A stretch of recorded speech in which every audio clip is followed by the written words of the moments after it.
Hi, everyone. I'm Maggie McGrath, editor of ForbesWomen. President Trump's first term began earlier this week, and he has come out of the gate with a bevy of executive actions that affect a lot of people. Joining us now to discuss the effect on women in particular is Serene Khader. She is a philosopher, a feminist theorist, and the author of Faux Feminism: Why We Fall for White Feminism and How we can Stop. Serene, thank you so much for joining us. Thank you so much for having me, Maggie. So, it's been a really busy news week, a really busy week for executive orders that address a number of different populations. But as I just mentioned, you study feminism, and I'm curious how you are reacting to these executive orders and what they mean for women writ large.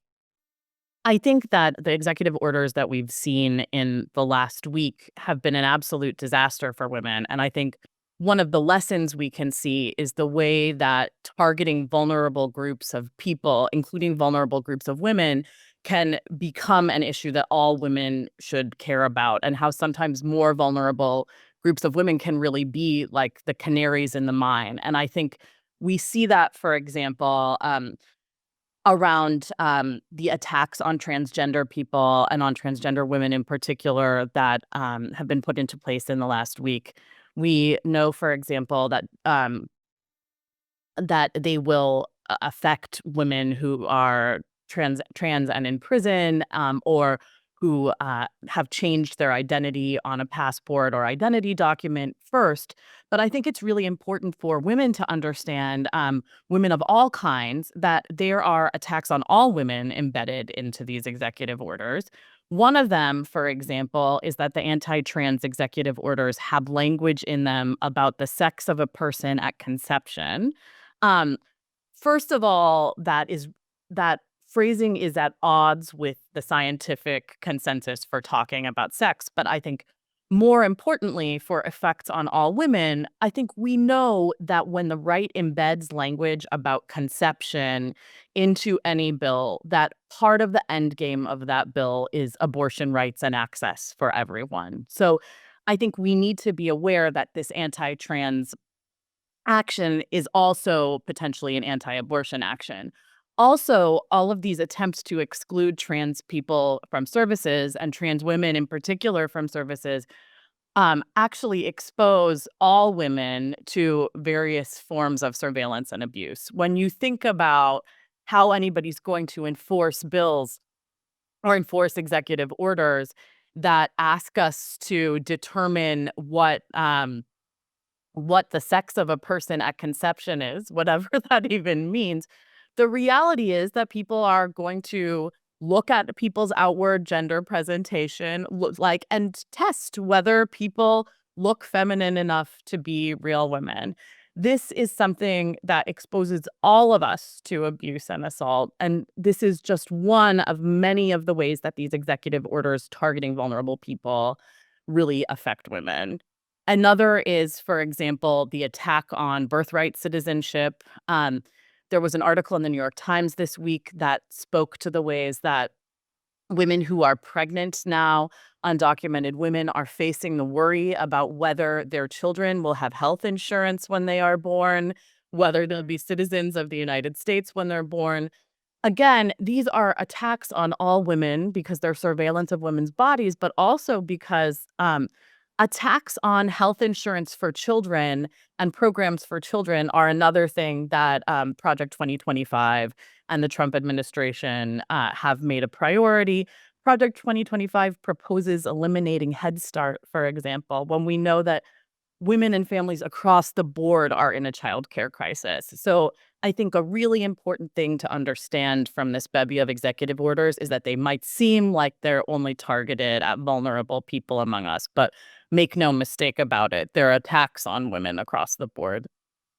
Make no mistakes about it, there are attacks on women across the board. And Serene, as you say that, I'm thinking about this comparable time in 2017 during President Trump's first term.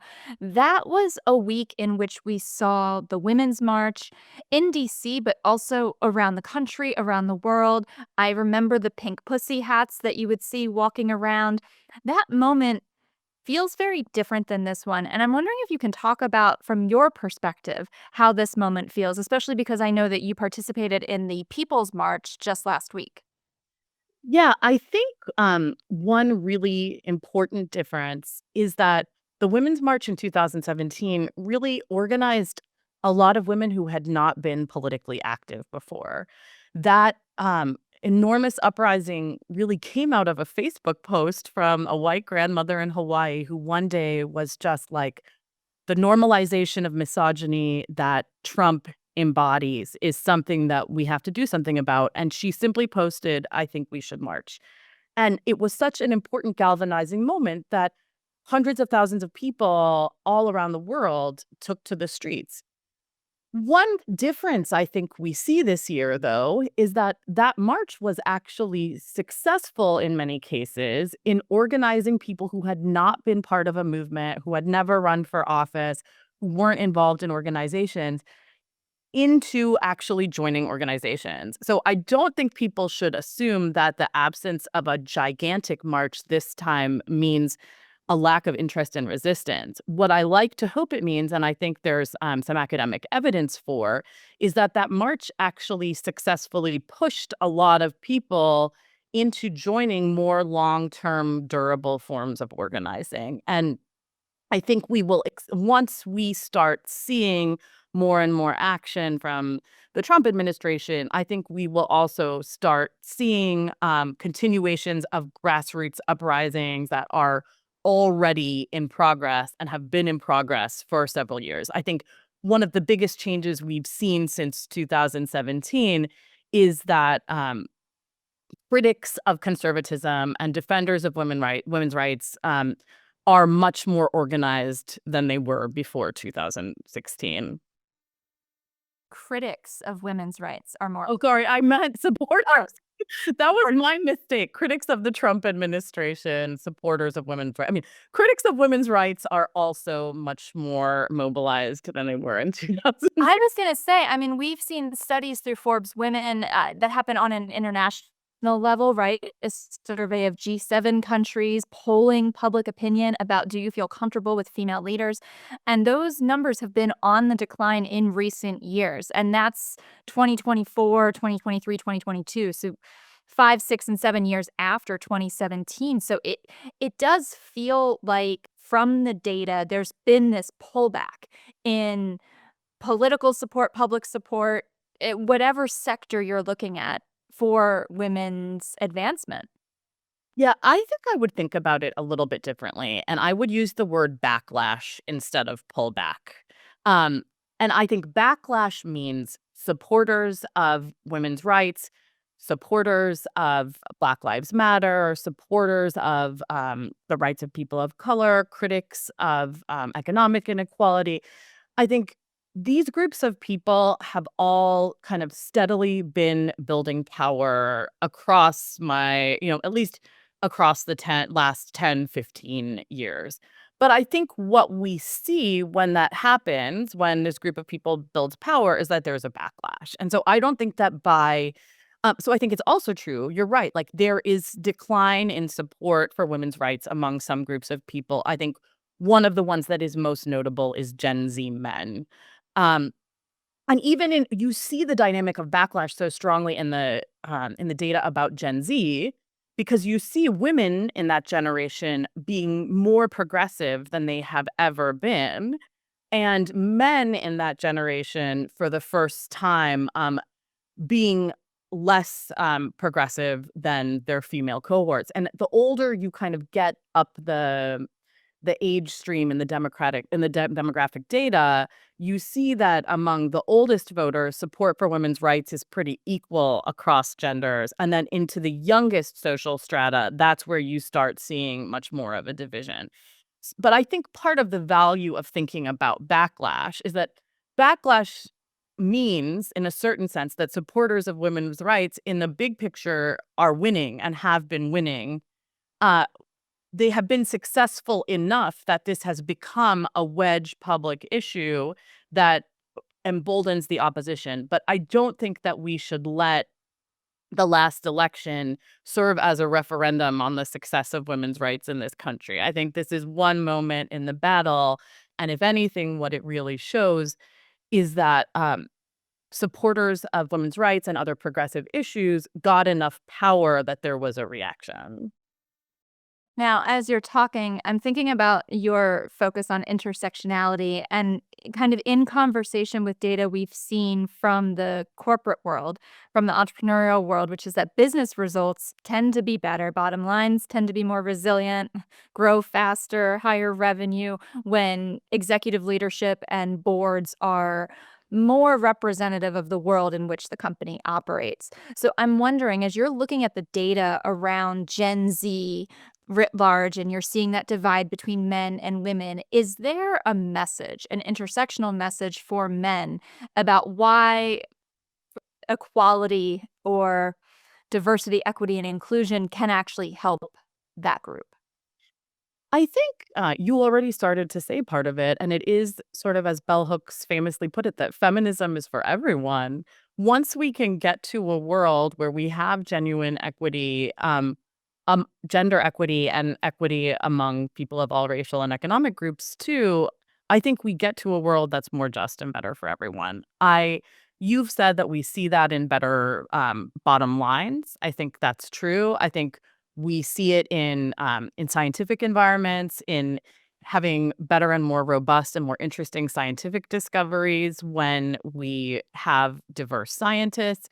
I think also kind of on a personal level, relationships are more real and more authentic when they're among equals. And that's been a long-standing argument that feminists have been making since at least kind of, I'm a philosopher, so I think about Mary Wollstonecraft making that argument in the 18th century. That's not actually a new argument.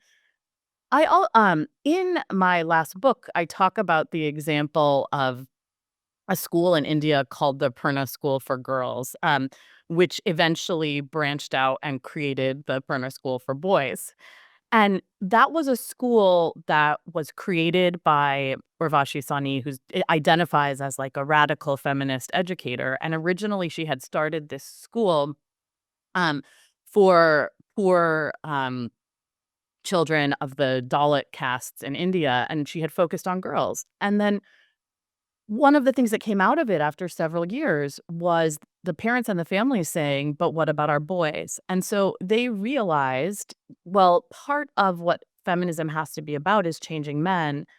And the ways that they framed that message that I can really see working right now in a moment where I know economic insecurity is one of the things that has driven some men to the right is school has a conversation with boys that says, like, "How is this expectation that you be a provider by yourself working out for you?" Like, how is it working out for you in that particular case because they are poor boys, like, where you actually are never gonna make enough money probably to be what society wants you to be? Like, isn't it a stronger, and more dignified place to be in to say, like, "My family and I, my partner and I are gonna face the world together," than to sit here trying to live up to this ideal of being a provider that's actually very difficult in the economic world that you live in, and also that's preventing you from expressing your emotions? So I would like to see some kind of a message like that, maybe making some inroads, like, among young people today. I think that's such a good point. And we've also seen Pew data around that or individual surveys of men. How do you feel right now? There was a letter writing campaign a year or two ago where men and women were encouraged to write to each other and share what they really felt. And men were talking about the pressure that they felt to provide. And this was among American men.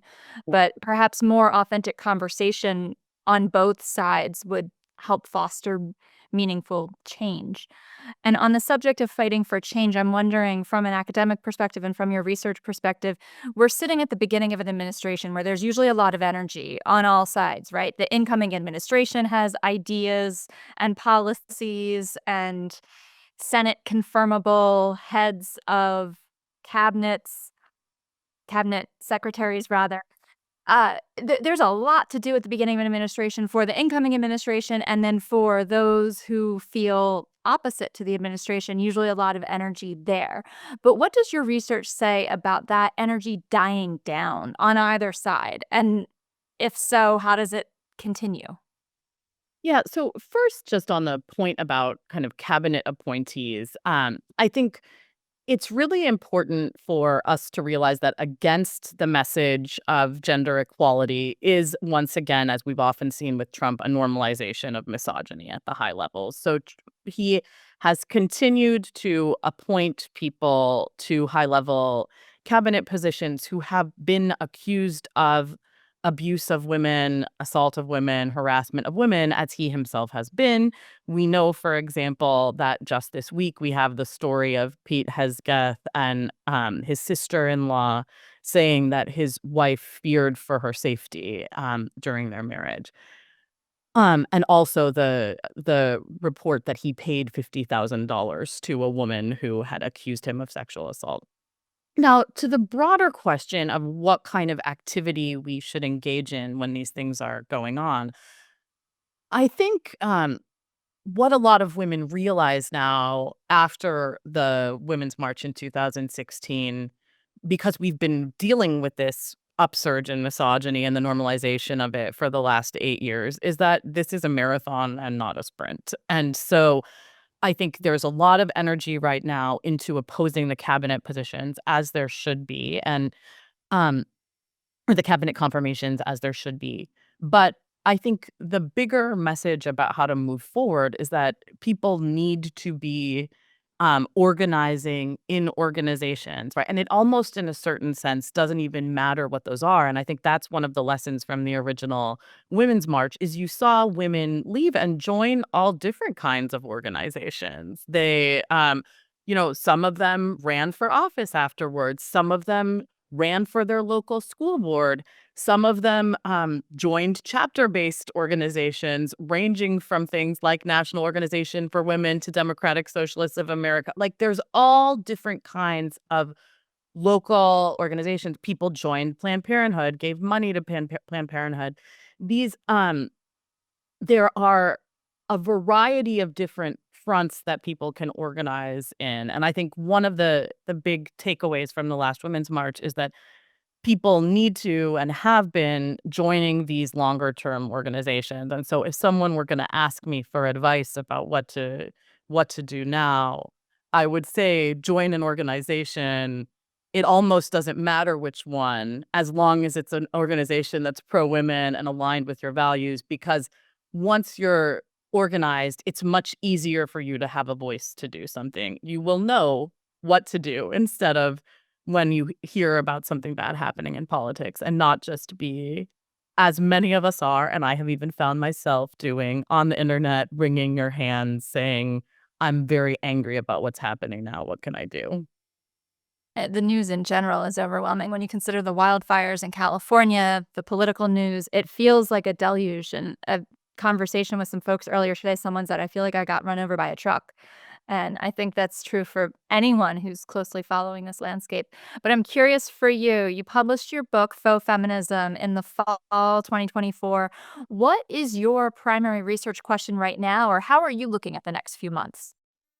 I'm really looking at the next few months in terms of thinking about how we connect feminism, a movement that is for women and gender expansive people, to a set of tactics that are really designed to drive women apart from each other. And I think that's one thing that we have seen time and again in the most recent phase of the Trump administration is to try to say to women, like, yeah, we are going to make abortion illegal, but actually, like, don't you care more about issues that affect you and because of the amount of money that you make? Or aren't you more um, upset about COVID-19 restrictions than you are about what happens to your body or about whether your children have childcare and healthcare? And so I think the real question now is, how do we move forward in a way that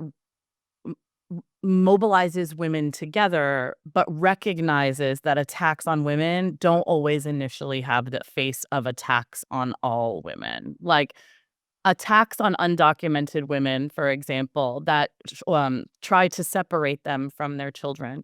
These are parts of violations of reproductive justice and of rights of women and families that have different faces when they affect women in different social strata, but it's the same problem. Um, these attacks on trans women will have all kinds of repercussions for abortion and for women's vulnerability to surveillance. So I think this next few months is about, for feminism, is about learning to make these connections and learning to recognize that vulnerable groups of women are really canaries in the mine.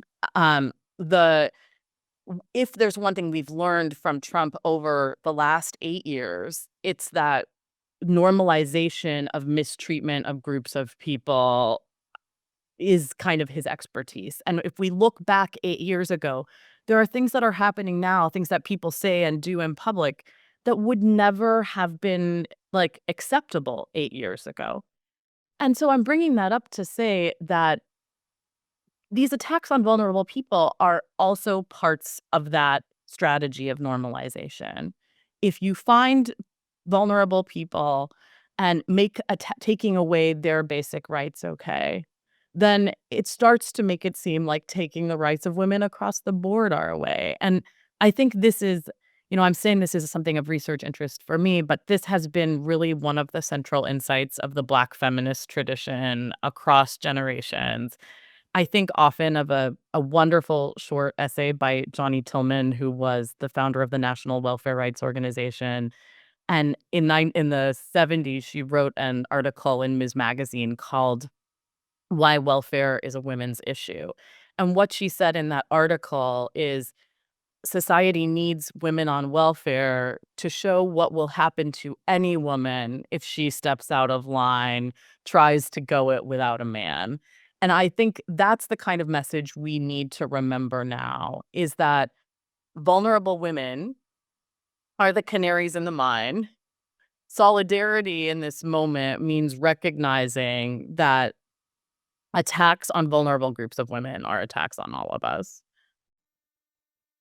Serene Khader, those are important words. Thank you so much, as always, for joining us and sharing your insight. We so appreciate your time. Thank you so much for having me, Maggie.